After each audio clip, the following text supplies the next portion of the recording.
Yes, nk'uko bisanzwe tuje muri update z'amakuru makuru akomeje kugenda agaruka cyane ku butaka bw'igihugu cya Repubulika Iharanira Demokarasi ya Kongo. Ni mu mirwano ikomeye cyane ikomeje guhuza umutwe wa M23 ndetse n'igisirikare cya Repubulika Iharanira Demokarasi ya Kongo. Turi ku gicamunsi cyo ku itariki ya 10 z'ukwezi kwa 9 umwaka w'ibihumbi 2025. Tuje muri update z'amakuru akomeje kugenda agarukaho hano mu murwa mukuru wa Kivu y'Amajyaruguru Goma.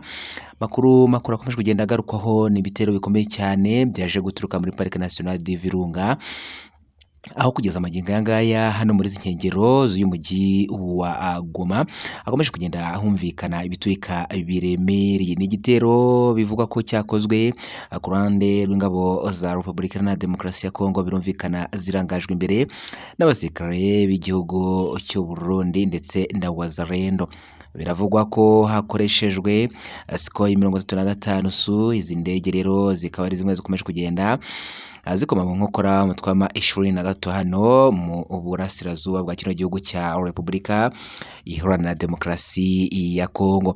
Biravugwa ko kugeza amagingo ngaya ku ruhande rw'umutwe wa M23 abasirikare bakomeje kugenda bahakomerekera ari benshi, ndetse ibi bikaba biri kugenda binahuzwa n'amakuru ari kugenda atangwa turutse hano mu mujyi wa Goma, aho bivugwa ko uyu mujyi wa Goma wiganjemo za maniko ku ruhande rw'igisirikare cya Repubulika Iharanira Demokarasi ya Kongo. Bikaba biri kwemezwa nyuma y'uko mu minsi yashize hakozwe mu kwabo hagafatwa abasirikare ku ruhande rw'igisirikare cya Repubulika Iharanira Demokarasi ya Kongo bafatiwe muri uyu mujyi wa Goma.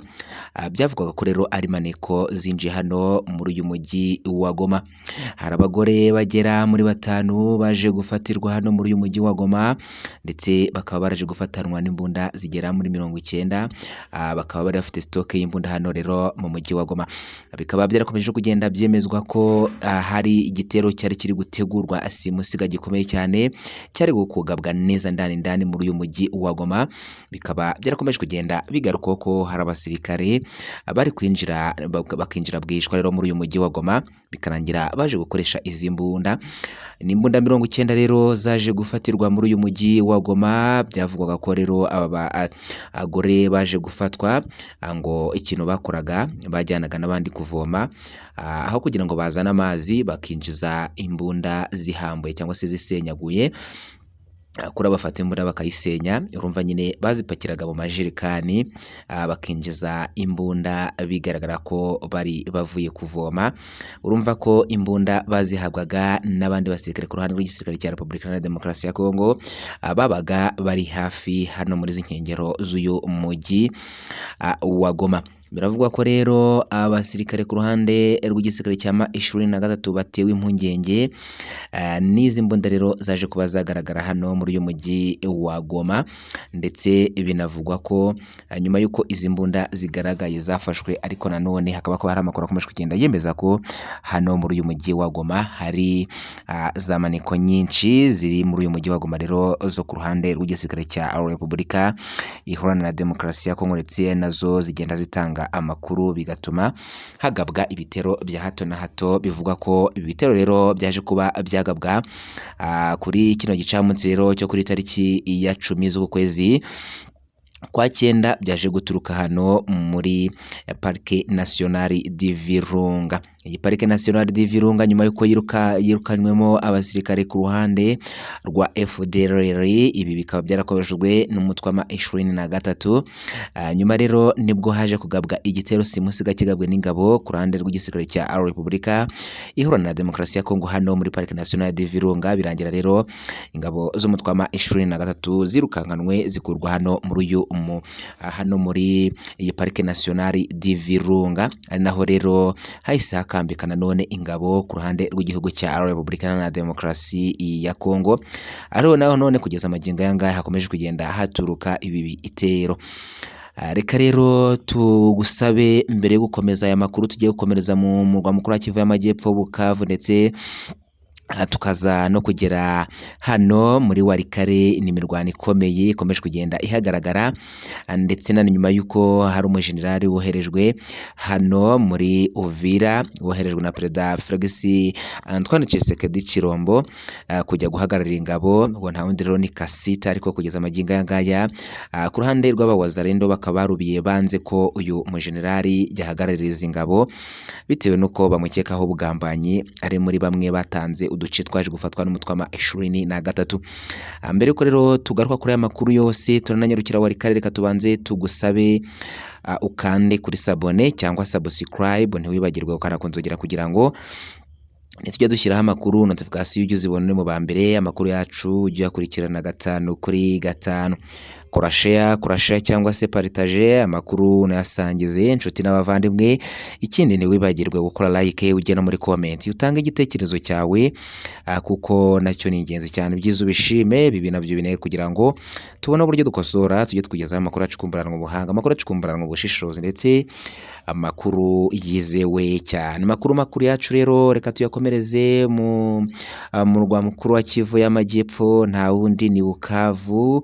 Aha hakomeje kugenda humvikana imirwano ikomeye cyane, ndetse magingo aya ngaya amakuru akaba akomeje kugenda yemeza ko ikibuga cy'indege cya Kavumu cyari cyamaze kugotwa n'ingabo ku ruhande rw'igisirikare cya Repubulika Iharanira Demokarasi ya Kongo, zirangajwe imbere n'abasirikare b'igihugu cy'u Burundi ndetse na Wazarendo.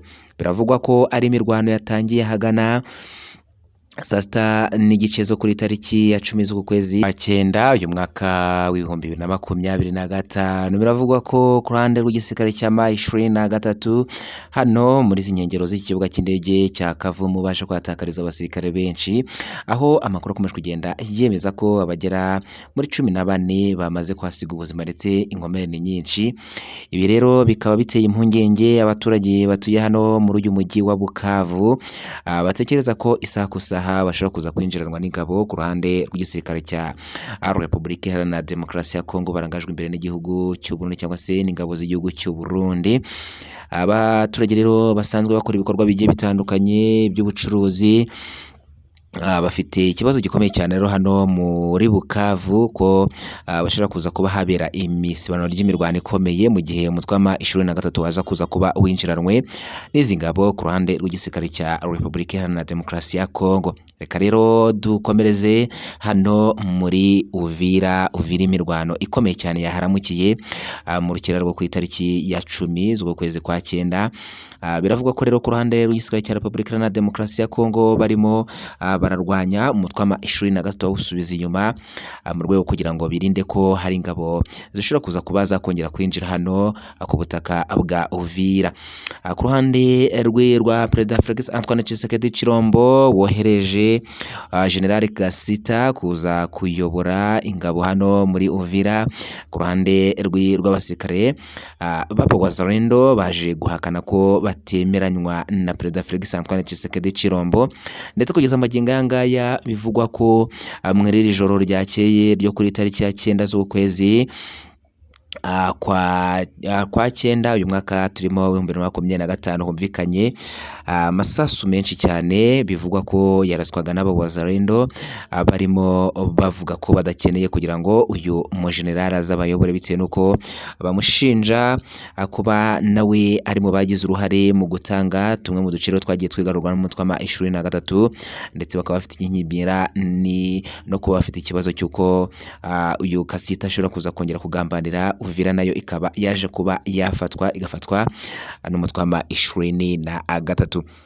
Nguko ngayo rero update z'amakuru makuru yarakomeje kugenda agarukaho muri kano kanya. Gusa turakomeza kugenda adukurikirana hafi by'amakuru, turagenda tubagezaho amakuru 5 kwa 5 uko turi bugende tubona amakuru, turagenda tubagezaho 5 kuri 5. Nyaboneka rero niba ari ubwa mbere ubanye natwe, reka tugusabe gukanda kuri sabone cyangwa subscribe, ntiwibagirwe gukanda kunzogera kugira ngo nitujye dushyiraho amakuru notification ujye uzibona mu ba mbere.